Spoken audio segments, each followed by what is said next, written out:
The Spoils is a real reflection of a generation that grew up with a lot, that really don't have a lot of ambition.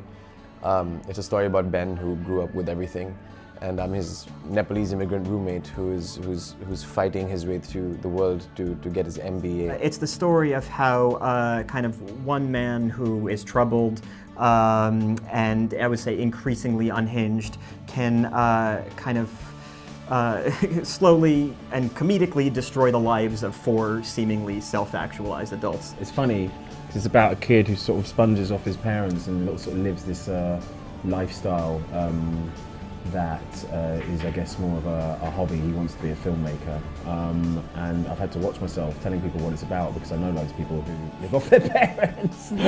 So I'm telling them that it's about sort of, I guess, that aspect of our generation. There was something about it that sort of felt so us. It just felt really, Jesse's work and as an artist and as an actor feels very of my theater company, whatever that is.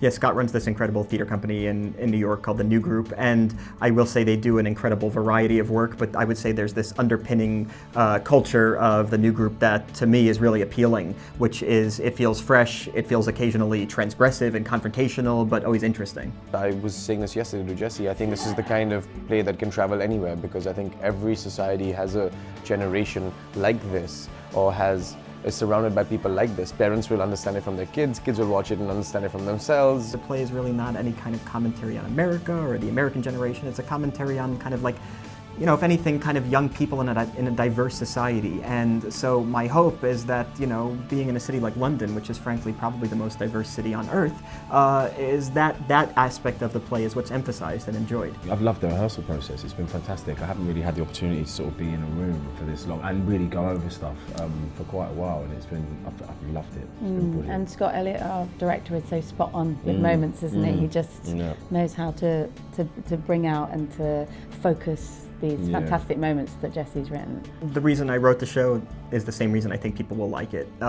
It's funny, and it asks you to have an experience, have an emotional experience, to be sitting 5 feet from people who are going to be having an emotional experience, who are going to be very funny. And my favorite thing about the theater is that kind of interaction between the audience and the actors, and I don't think there's anything that compares to it. And I really do feel like if you can go to the theater and have some kind of experience, whether it be put off by something shocking that the characters are doing on stage, or laughing because what they're doing is funny, or laughing because what they're doing is horrible but you can relate to it. To me, that's the joy of any kind of entertaining experience, as opposed to going to something and kind of passively letting it appear in front of you. That's not what this play is. There's no audience participation, no one has to dance, but I think there is a kind of level of interaction that occurs in a play like this that, to me, is the most exciting thing. You look at these sorts of things, you think, oh gosh, the actor's in the play, he wrote it, he's in it, he's a movie star, but it truly is not. It's a wonderful work of art, and I encourage everybody to come check it out.